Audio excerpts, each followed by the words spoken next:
Memberikan presentasi, orasi, konten digital marketing, sampai siaran podcast, semuanya punya gaya berkomunikasi yang berbeda. Tapi banyak juga yang tujuannya sama. Kembali lagi sama saya, Faisal, di program Public Speaking 101.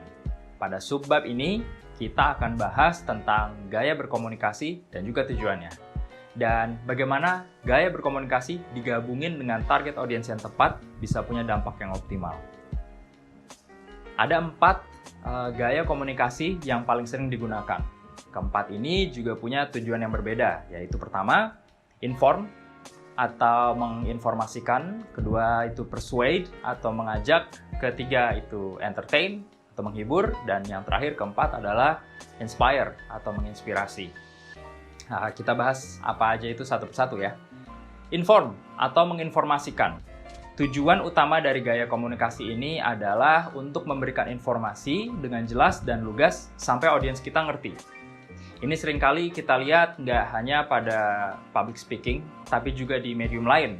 Contohnya, email dari kantor, artikel-artikel berita, atau juga sesimpel chat dari teman kita. Nah, khusus pada public speaking, pembicara dihadapin langsung kepada audiens.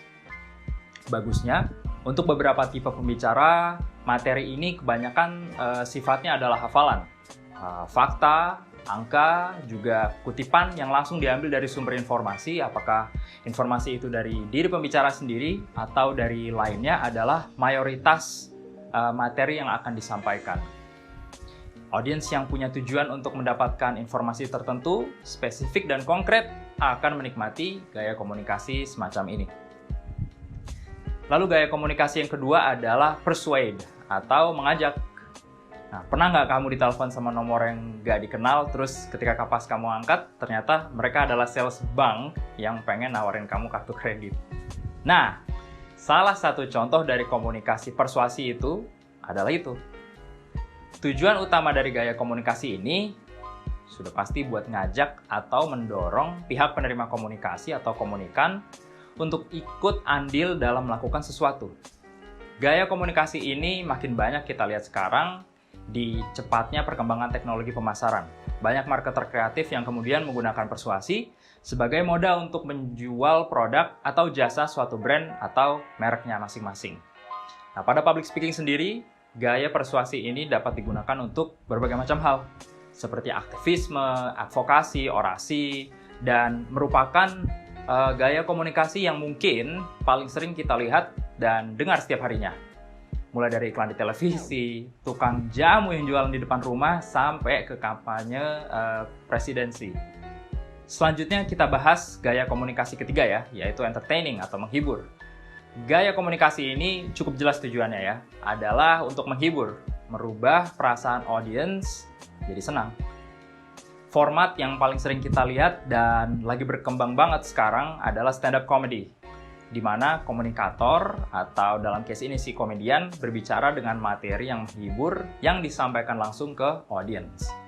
Format stand-up comedy ini juga salah satu tipe public speaking yang ditujukan khusus demi menghibur audience. Last but not least, gaya komunikasi yang terakhir yang kita bahas hari ini adalah inspire atau menginspirasi.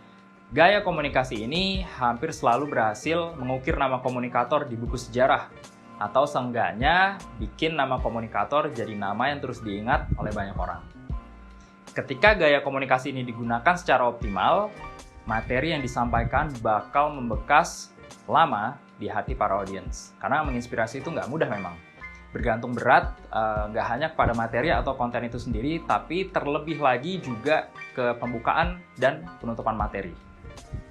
Pada materi atau pidato inspiratif, di pembukaannya biasanya komunikator akan berangkat dari isu-isu yang sedang trending atau yang relate banget dengan kita, lalu transisi ke konten yang padat, kemudian memberikan call to action dan closing yang luar biasa, sehingga materi tadi melekat di memori audience. Nah, itu tadi sekilas beberapa gaya komunikasi yang umum dipakai oleh banyak komunikator. Gaya mana nih yang paling cocok sama kamu kira-kira? Dan dampak apa nih yang bisa kamu berikan ke audiens? Selanjutnya, di subbab berikutnya kita akan bahas tentang daging dari materi kita, yaitu konten. Sampai jumpa di subbab selanjutnya.